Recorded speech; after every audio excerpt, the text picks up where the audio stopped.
Bien, vamos a ver. Vamos a recordar los requisitos para que la población esté en equilibrio. Requisitos son población infinitamente grande. Entonces, población infinitamente grande. Apareamientos aleatorios.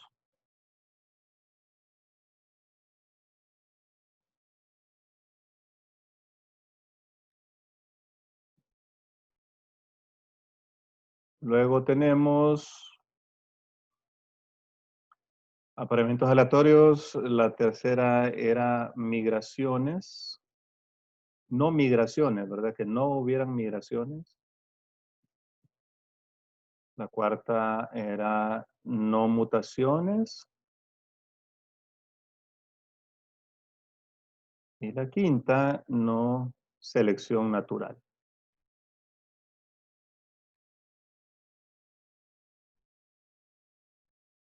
Entonces, si se cumplen todas estas, las frecuencias alélicas y genotípicas no van a cambiar de una generación a otra.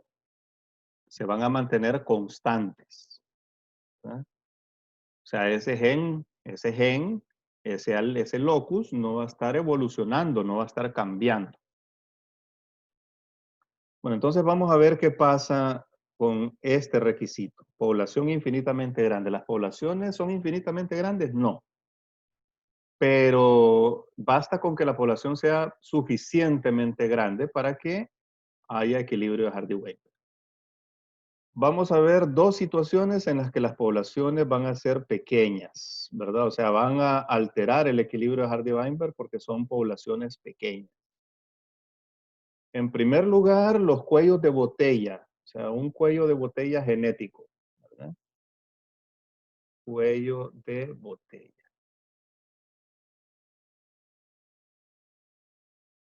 Cuello de botella genético. Bueno, entonces a esto se le llama efecto fundador.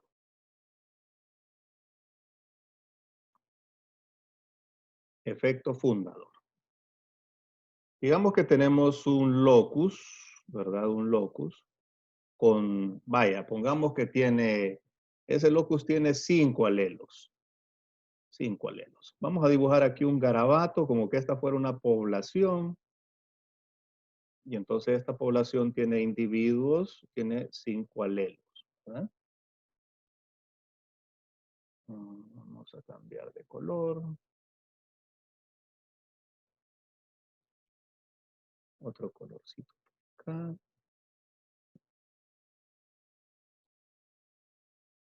Otro por acá.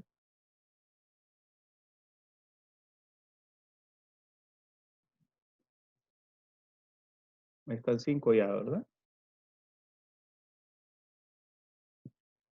5 alelos.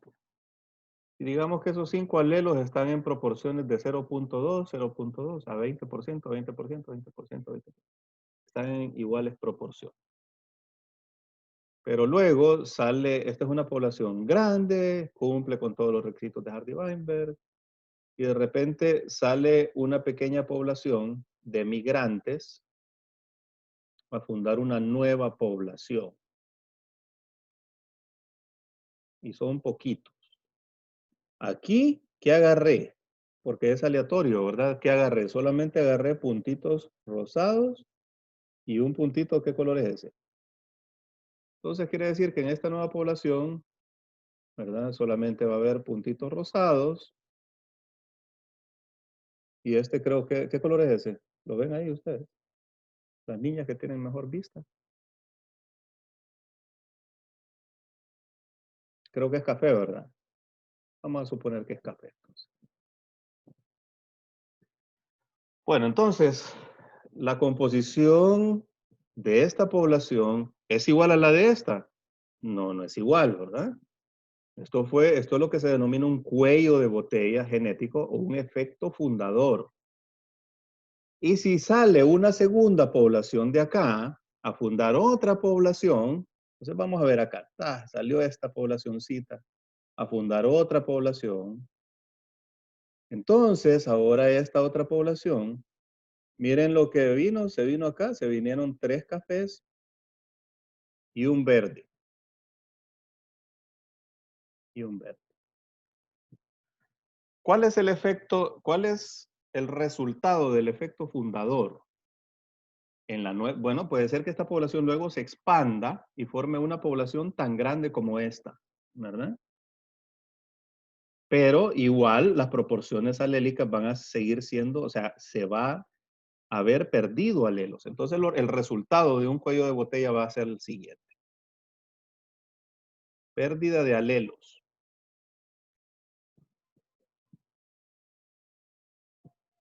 O sea, reducción de la diversidad.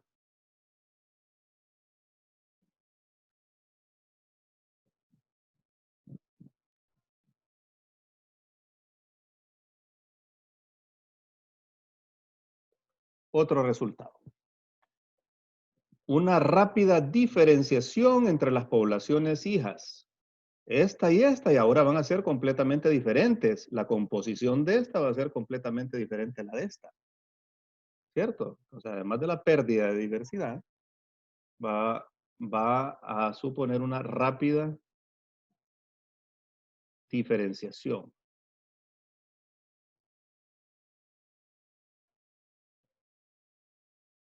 entre poblaciones. Bueno, entonces, si en esta población yo tipifico ese gen, ese gen va a estar en desequilibrio de Hardy-Weinberg, ¿verdad? Va a estar en desequilibrio de Hardy-Weinberg. Y si tipifico este gen, también. Entonces, generalmente en estas situaciones hay un aumento de los homocigotos observados. O sea, los genotipos homocigotos van a estar aumentados con relación a los heterocigotos. Ya vamos a hablar un poquito más de eso.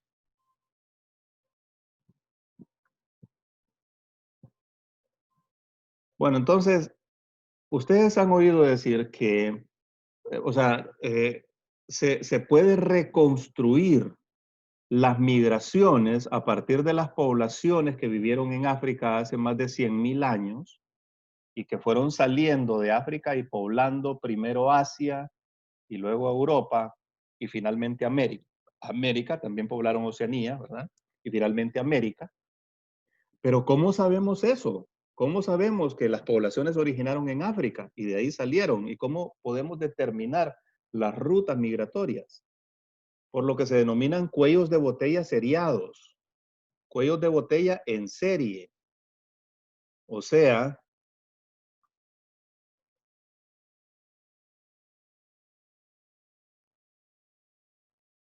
que África va a presentar la mayor diversidad genética en todos los genes.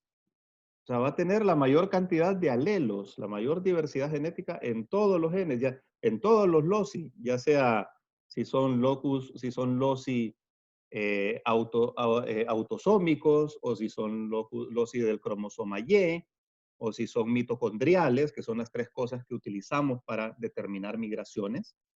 Cromosoma Y lo utilizamos para determinar migraciones masculinas. Mitocondria la utilizamos para determinar migraciones femeninas y los autosomas para las dos, ¿verdad? Entonces, África tiene la mayor diversidad. Entonces, esa diversidad se fue adquiriendo a través de millones de años, ¿verdad? De mutaciones, y entonces al haber más mutaciones, la diversidad se va acumulando. Pero cuando salen oleadas migratorias de África hacia Asia, entonces aquí se registra un cuello de botella, hay una disminución de la diversidad. Y luego de Asia a Europa, hay otra disminución de la diversidad. Y de Asia a América, también hay una disminución de la diversidad. Y viendo cuáles son los genotipos, o sea, cuál es la relación entre los alelos que tenemos en cada una de estas migraciones, ¿verdad? O sea, obviamente aquí se tienen que compartir alelos. Obviamente de aquí a acá se tienen que compartir alelos, ¿verdad? Y de aquí a acá se tienen que compartir alelos. Bien diferente es entre estas dos, donde no se comparten muchos alelos, porque no, una no viene de la otra, sino que la población americana viene de Asia. Entonces, utilizando todos estos elementos de juicio y por medio de los cuellos de botella, podemos determinar las migraciones históricas de las poblaciones, cómo fueron migrando y poblando el mundo. Y podemos saber que en África es donde se originó el ser humano, ¿verdad? Los primeros humanos estuvieron en África y luego salieron de África. ¿De acuerdo? Bueno, entonces la segunda situación es que es lo que denominamos deriva génica. Vamos a cambiar el colorcito. Deriva génica.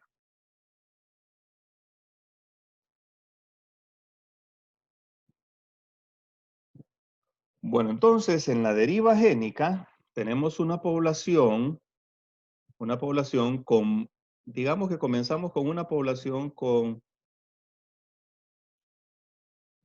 5 genotipos.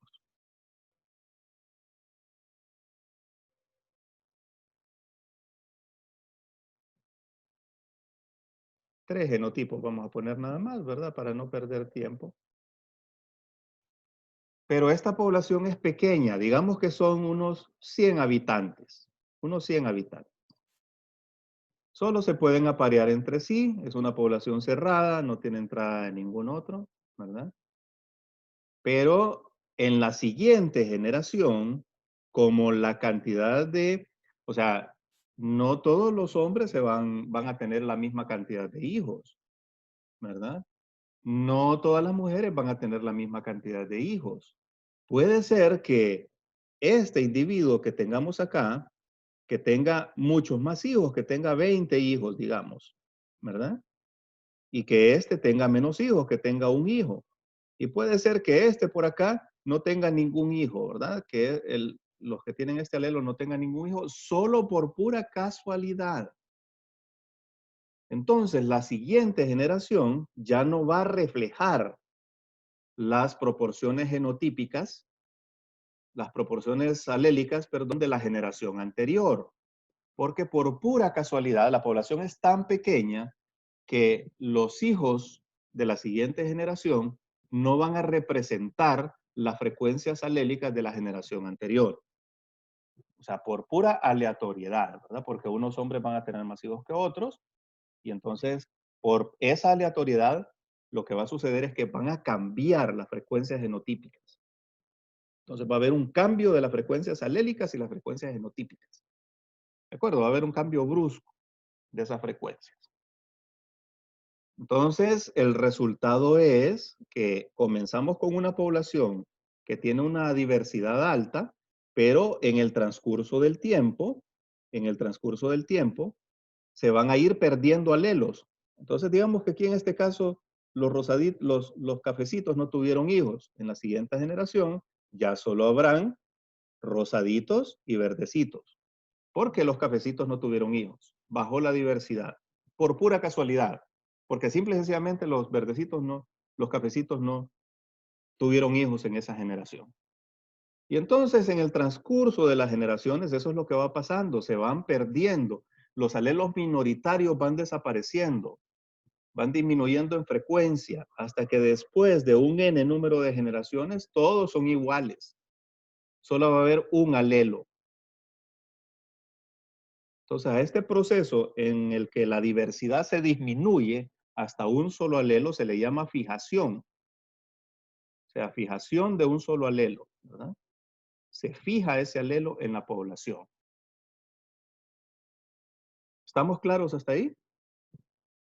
Ahora, si nosotros comenzamos con esta población y esta población se divide en dos y viene a fundar otra población, entonces, entonces vamos a ver que la deriva génica va a actuar sobre diferentes alelos porque por pura casualidad.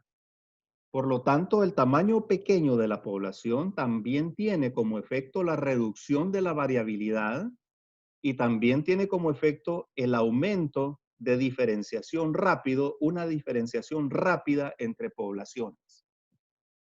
Así esta población y esta población se van a diferenciar en unas cuantas generaciones, porque la deriva génica va a favorecer ciertos alelos en esta y va a favorecer otros alelos en esta otra. Y entonces va a haber cambios en las frecuencias alélicas y las frecuencias genotípicas de una generación a otra, y es esos genes que tenemos ahí en esas poblaciones ya no van a estar en equilibrio de Hardy-Weinberg, porque van a estar cambiando de una generación a otra. ¿De acuerdo? Entonces a esto se le llama deriva génica. Y lo observamos, son poderosas fuerzas actuando en la diferenciación de poblaciones, ¿verdad? Son fuerzas muy fuertes actuando sobre la diferenciación de poblaciones. Por ejemplo, ¿dónde es importante desde el punto de vista biomédico el efecto fundador? Les voy a explicar. Yo he estudiado los garífunas ya por un montón de tiempo, por varios años, y lo he estudiado también en conjunto con el consorcio con el que formo parte, que es CAPA. Y los garífunas son una población bien especial desde el punto de vista genético e interesante, muy interesante, porque sufrieron dos cuellos de botella.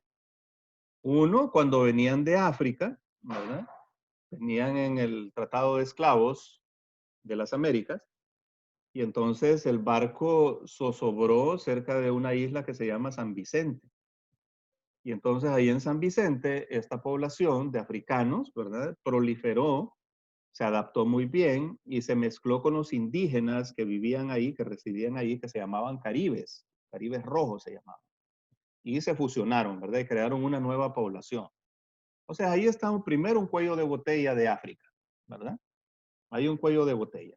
Y luego fueron expulsados de San Vicente hace más de 200 años por los ingleses y llegaron aquí a Trujillo más o menos unos 3,000 garífunas, ¿verdad? Menos de 3,000 garífunas. Primero llegaron a Roatán y ahí se quedaron un poquito y menos de 3,000 llegaron aquí a Trujillo, fundaron dos poblaciones, Cristales de Río Negro. Entonces aquí tenemos un cuello de botella bien fuerte también, ¿verdad? Porque en San Vicente eran un montón, pero de ese montón solamente 3,000 llegaron a Honduras y de ahí se expandieron de formas impresionantes. Ahora son, no sé exactamente, no se sabe cuántos son exactamente, pero se puede calcular que andan alrededor de unos 500,000, ¿verdad? Poblando las costas, toda la costa del Caribe, e incluso en ciudades como Nueva York y Nueva Orleans, hay poblaciones importantes de garífunas. Pero ¿qué creen? Como todos vienen de estos 3,000, el parecido, la homogeneidad que hay en todos estos es bien fuerte, es bien fuerte, se parecen mucho. Y aquí hubo una pérdida en este cuello de botella acá y en el cuello de botella de África, San Vicente, hubo una pérdida de alelos bastante brusca. Otro resultado también, alelos que están en una cantidad muy bajita. Digamos, tenemos la población grande, la voy a borrar acá. Vamos a borrar todo esto. Digamos, tenemos la población grande, ¿verdad? Y tenemos alelos o sea, tenemos un locus, ¿verdad? Pero ese locus tiene un alelo de enfermedad que está en una proporción bien baja y ustedes ya saben por qué, por selección natural. La selección natural mantiene los alelos de enfermedad en una proporción muy bajita, porque los enfermos se reproducen menos, porque, ¿verdad? Por N número de cosas. Pero, ¿qué sucede con un cuello de botella o con un efecto fundador? ¿Qué sucede con el efecto fundador principalmente? Viene y esta población se va a vivir a otro sitio. ¿Qué pasó? ¿Qué pasó con la proporción de ese alelo de enfermedad? ¿Qué pasó? Aquí estaba bien bajito, tal vez uno en 1,000,000, y aquí ya está en una proporción alta, ¿verdad? Entonces ese es uno de los efectos de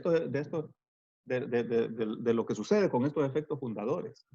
Y entonces efectivamente, a mí me interesó la población garífuna por esto, ¿verdad? Por el fuerte cuello de botella, además de la mezcla poblacional que hubo con los caribes, ¿verdad? Eso también, eso le dio una mayor diversidad genética hasta cierto punto, pero luego en el cuello de botella esa diversidad genética se perdió y creó una población completamente nueva. Cuando nosotros tipificamos el genoma completo de los garífunas y lo comparamos con otras poblaciones que son poblaciones africanas de América, vemos que se diferencian completamente. Todas las demás poblaciones de ascendencia africana de las Américas se parecen mucho, excepto los garífunas. Los garífunas tienen su propia estructura genética por este cuello de botella que pasó acá. Y además de eso, encontramos un alelo de una enfermedad que se llama cardiomiopatía hipertrófica.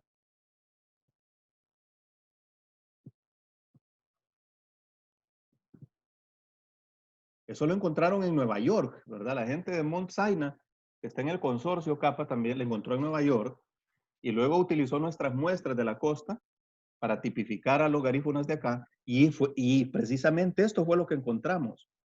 Un gen, un alelo de la miocardiopatía hipertrófica, que en otras poblaciones se encuentra en uno en 100,000, por ejemplo, lo encontramos en la población garífuna en un 4%, en un 4% de la población. Es algo bastante grande, es impresionante este número para una enfermedad recesiva. ¿Qué pasó? Este cuello de botella fue el que determinó eso, ¿verdad? Este cuello. Entonces, estas poblaciones que sufren cuellos de botella son sumamente interesantes. Mucha de la diferenciación poblacional que hay en el mundo se debe a cuellos de botella. Mucha de la diferenciación no es por selección natural, ¿verdad? Sino que se ha debido a cuellos de botella y a deriva génica. Porque esas dos cosas traen una rápida diferenciación. Entonces, obviamente, estas poblaciones no están en equilibrio de Hardy-Weinberg, ¿verdad? No están en equilibrio de Hardy-Weinberg. Porque hay un cambio drástico en las frecuencias alélicas y genotípicas. Entonces, ese es el efecto de poblaciones pequeñas, de poblaciones que no son infinitamente grandes. Bueno, entonces ahora vamos con el segundo requisito.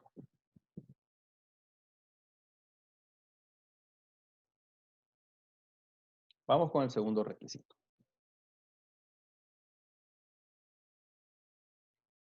Vamos a ver. El segundo requisito es apareamientos aleatorios.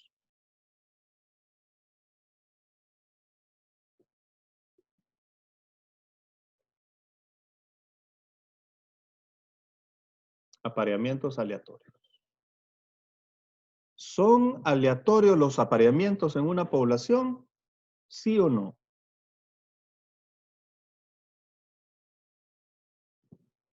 ¿Qué dicen ustedes? ¿Son aleatorios los apareamientos en una población? Esperamos que sean completamente aleatorios. ¿Qué quiere decir apareamientos aleatorios? Que cualquier hombre de esa población puede aparearse con cualquier mujer de esa población con la misma probabilidad. Con la misma probabilidad. ¿Ustedes creen que cada uno de ustedes tiene la misma probabilidad de aparearse o de casarse con una persona de San Pedro Sula, con cualquier persona de San Pedro Sula, con la misma probabilidad? Todas las personas de San Pedro Sula tienen la misma probabilidad de ser sus parejas, ¿sí o no? No. ¿Por qué? ¿Por qué no? ¿Por qué no? ¿Con quiénes creen ustedes que se van a casar? ¿Con qué personas? ¿Qué características demográficas pueden tener esas personas? Primero, las personas se casan con gente que está cerca, cercanía, ¿cierto? Cercanía. Entonces, ¿a quiénes tienen cerca ustedes? Por ejemplo, las personas que están en la universidad, están cerca.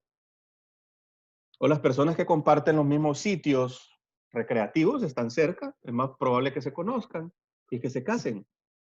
Entonces, hay un factor geográfico ahí, ¿cierto? Geográfico. Entonces, se dice que las poblaciones, los apareamientos no son aleatorios, sino que las poblaciones están estructuradas. Están estructuradas. ¿No? Entonces las poblaciones están estructuradas por diversos motivos, ¿verdad? O sea, uno de los motivos más importantes es el motivo geográfico. Y entonces estructuramos, por ejemplo, las poblaciones en países. O sea, una buena aproximación de la estructura de las poblaciones es por estructuración geográfica, ¿verdad? Política, países, ciudades, ¿verdad? Porque las personas de la misma zona de la ciudad tienen más probabilidad de aparearse entre sí, de casarse entre sí, que con otra zona de la ciudad, ¿cierto?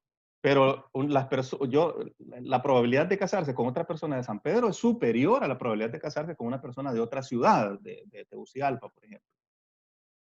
Entonces las poblaciones se estructuran, ¿verdad?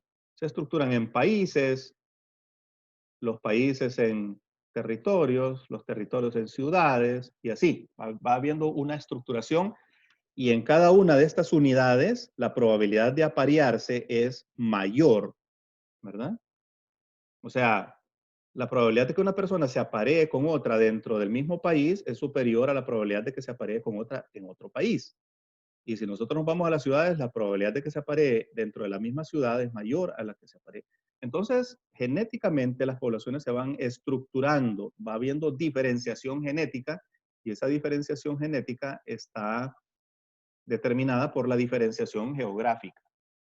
O sea, la diferenciación geográfica, la distancia en la que viven las personas es sumamente importante para este tipo de estructuración. Entonces, los apareamientos no son aleatorios. ¿De acuerdo?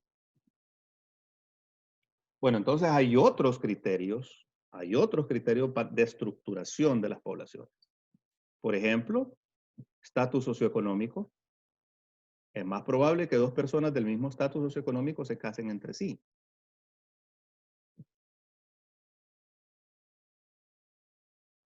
¿cierto? Estatus económico. La escolaridad también, ¿verdad? Son criterios. La religión en muchos sitios es un criterio bien fuerte, ¿verdad? La religión. O sea, hay gente que no se casa con gente de otra religión. Están compartiendo el mismo territorio, ¿verdad? Pero están bien estructurados dentro del territorio, están bien diferenciados porque se casan dentro de las mismas religiones. A pesar de que la distancia sea la misma, ¿verdad? Sean vecinos y todo, pero el criterio de estructuración es la religión. Y hay poblaciones así, ¿verdad? Y luego hay poblaciones también que se casan entre familiares, se casan entre familias. Entonces está estructurado por familias. Hay, hay preferencias matrimoniales entre miembros de las mismas familias. Entonces está estructurado en familias, ¿verdad? Hay poblaciones que son así. En la India, por ejemplo, las castas, hay una separación entre castas. Las personas solamente se pueden aparear entre castas. Entonces, esto es similar a que nosotros tuviéramos, digamos, aquí tenemos la población y la tenemos estructurada. Y estos solo se casan entre sí. Y, y estos solo se casan entre sí.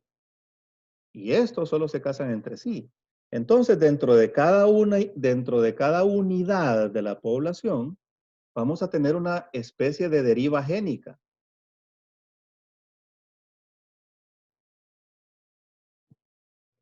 Y esa deriva génica, ¿verdad? Aunque la población sea grandecita, ¿verdad? Pero va a haber una especie de deriva génica que va a llevar, como no se están apareando entre ellos, va a llevar a la diferenciación genética de estas poblaciones.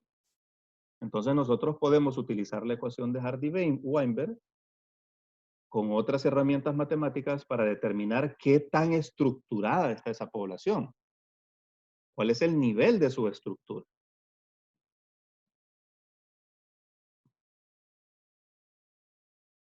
¿De acuerdo? Porque el requisito es apareamientos aleatorios en todo el territorio, pero si hay un criterio de estructuración, ya los apareamientos no serán aleatorios. Y entonces va a haber un relativo aislamiento entre esas poblaciones y esas poblaciones van a evolucionar en cierta manera independientemente, determinando que haya diferenciación genética entre ellas. Entonces vamos a poner varios ejemplos.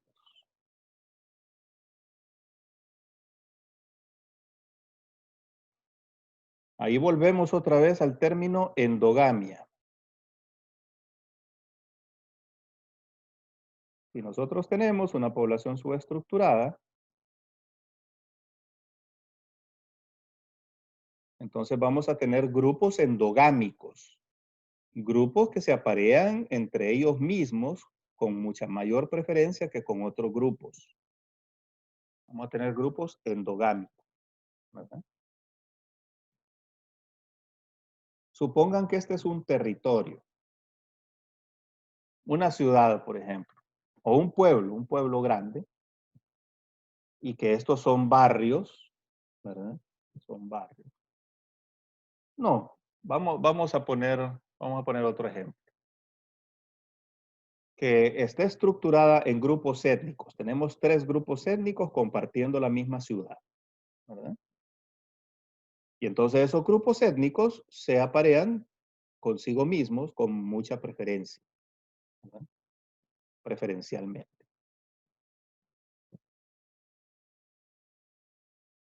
Pero, pero imagínense ustedes que dentro de cada grupo étnico tenemos subgrupos y podemos ir haciendo, agrupando dentro de cada subgrupo también. Pero va a llegar un momento que en muchas poblaciones, esta unidad fundamental, que generalmente es la familia, no se aparea entre sí, sino que se va a aparear preferentemente con personas de otras poblaciones. Y estas son familias. Digamos, es el grupo más básico. Entonces aquí, al contrario que en el resto, que hay endogamia, estos son unidades de endogamia, pero la unidad básica va a ser una unidad exogámica. Va a buscar gente de otras unidades para parearse, ¿verdad? Y eso es la unidad básica. Usualmente son las familias, pero claro, hay de culturas a culturas. Hay culturas más bien que estas son unidades endogámicas que se aparean entre familias, dentro de las familias. Pero la norma en las poblaciones humanas es que haya un rechazo de la endogamia, ¿verdad? Que haya, que se apareen entre familias diferentes. Entonces, estas son unidades exogámicas. Las demás eran endogámicas, pero estas son unidades exogámicas.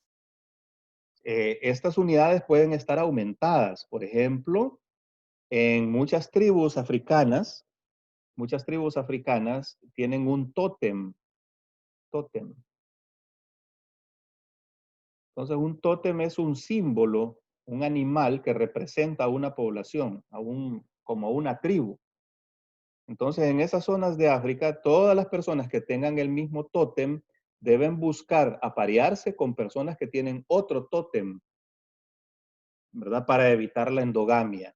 Probablemente la conducta exogámica evolucionó para evitar las enfermedades recesivas. Recuerden ustedes que las enfermedades recesivas están aumentadas en la endogamia, ¿verdad?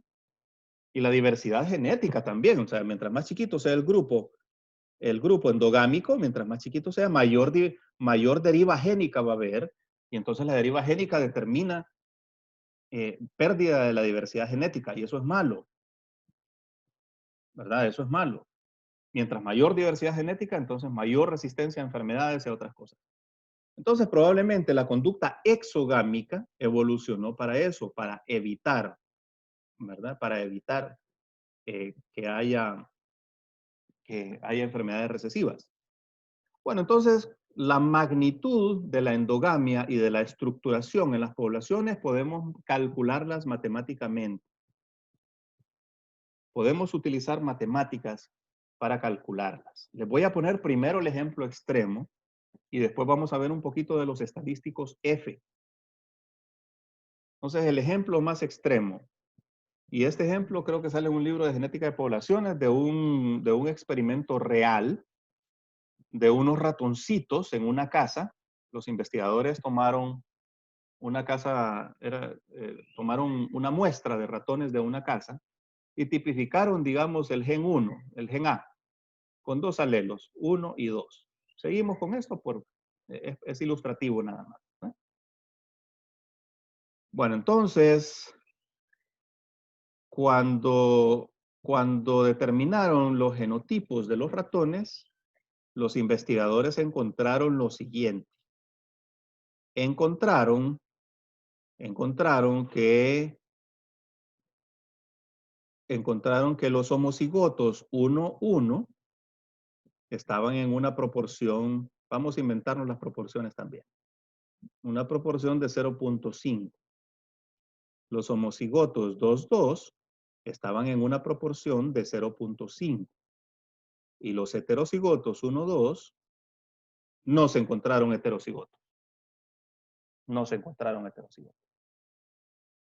Entonces, ¿creen ustedes que esa población está en equilibrio de Hardy-Weinberg? ¿Sí o no?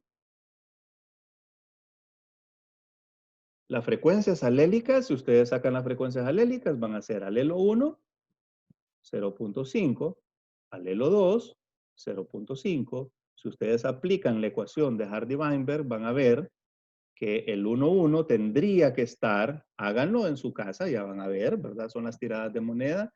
Solamente tienen que aplicar P más Q al cuadrado y ver los tres genotipos en qué proporciones deberían estar. Entonces deberían estar en 0.25, 0.25 y 0.5. Estas son las proporciones o las frecuencias esperadas, frecuencias genotípicas esperadas para el equilibrio de Hardy-Weinberg. ¿Está en equilibrio o no está en equilibrio? Evidentemente no está en equilibrio, ¿cierto? ¿Qué está aumentado ahí? ¿Los homocigotos o los heterocigotos? Los homocigotos. La tasa de homocigosidad acá es igual a 1 y la tasa de heterocigosidad es igual a 0. La tasa de homocigosidad es la suma de las proporciones de los homocigotos. Y la tasa de heterocigosidad es la suma de las proporciones de los heterocigotos. Entonces, está aumentada la homocigosidad, ¿verdad?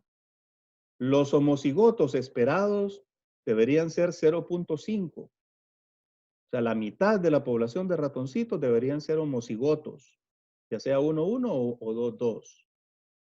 Pero tenemos más homocigotos, tenemos 1, ¿verdad? Tenemos el doble de la proporción esperada.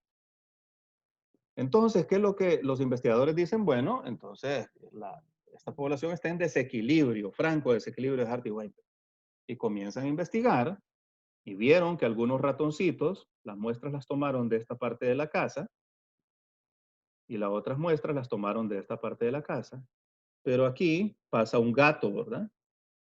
Aquí pasa un gato. Qué feo me salió ese gato. Entonces aquí pasa un gato.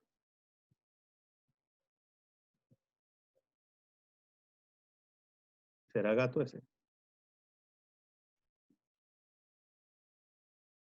Sí, ¿verdad? Aquí en el centro de la casa pasa un gato. Ese gato no deja, por varias generaciones, muchas generaciones de ratones, no deja pasar los ratones de este lado al otro, ¿verdad? Entonces, con el tiempo, por deriva génica, en esta población de ratones se fijó el alelo 1 y en esta otra población de ratones se fijó el alelo 2. Entonces, claro, en este sitio todos son homocigotos 1:1 porque no hay alelo 2 y aquí todos son homocigotos 2:2 porque no hay alelo 1. Entonces, esta es una fuente de estructuración bastante potente. Un gato aquí, evitando que los ratones pasen de este lado de la casa este y de este lado de la casa este. Y por varias generaciones, por muchas generaciones, por deriva génica, hubo una fijación de cada uno de los alelos. Bueno, entonces, ahora observen ustedes que con solo esto nosotros podemos inferir, con solo este dato que tenemos acá, estas proporciones que nos dio el estudio, podemos inferir qué es lo que está aumentado, los homocigotos. Siempre que hay estructuración y nosotros tomamos la población como un todo, pero esa población está estructurada, vamos a encontrar un aumento de los homocigotos. Los homocigotos están aumentados, deberían estar en 0.5, pero están en 1 en este caso. Les estoy poniendo un ejemplo extremo. Imagínense ustedes que hubiera un grado de apareamiento entre estos ratones. Hubiéramos encontrado heterocigotos, pero aún así los heterocigotos estarían más bajos que lo esperado. Entonces, el resultado de la subestructuración de la población, cuando nosotros hacemos un muestreo y tomamos aleatoriamente en esa población, pero en realidad esa población está subestructurada, nosotros vamos a encontrar en ese locus un aumento de los homocigotos. Esa es la característica, aumento de los homocigotos. Y entonces podemos nosotros calcular el grado de subestructuración de esa población, ¿verdad? Contando los homocigotos.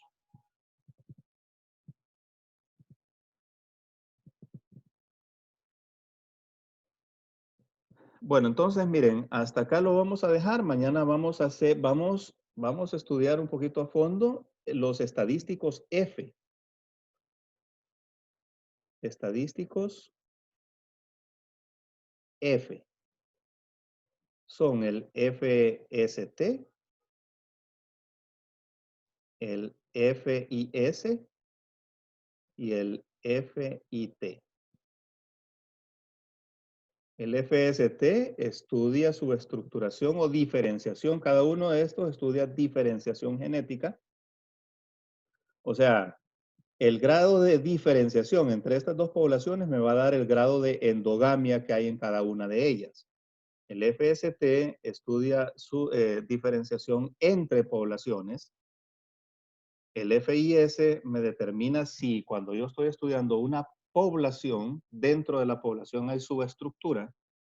Y el FIT me determina la subestructura total, o sea, el efecto de estos dos, ¿verdad?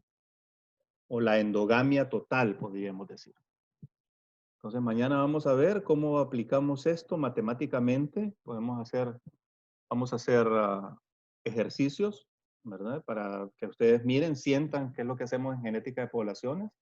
Tal vez a mucha más grande escala, ¿verdad? Porque estudiamos muchos genes y la escala de estudio es mayor, ¿verdad? Pero básicamente, estos son los métodos matemáticos que se utilizan.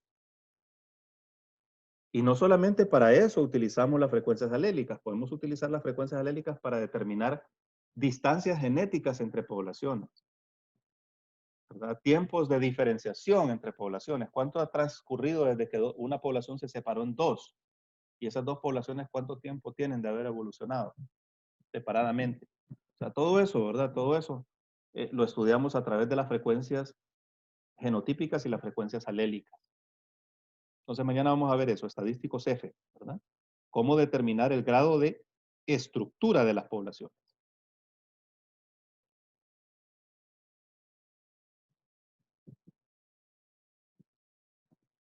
¿Alguna pregunta?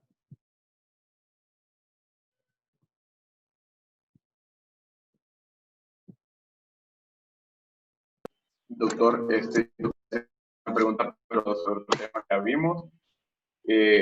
¿Las anomalías cromosómicas son enfermedades mendelianas o multifactoriales? Ninguna de las dos. Son anomalías cromosómicas, o sea, faltan y sobran cromosomas completos. Es otra categoría, ¿verdad? Dan como resultado síndromes cromosómicos. No son ni mendelianas, ni... Pues, en las mendelianas está involucrado un gen, ¿cierto? O puede ser varios genes también, pero puede ser un fragmento pequeño de varios genes, ¿verdad? Pero ya cuando hablamos de reorganizaciones cromosómicas, estamos hablando ya de síndromes cromosómicos.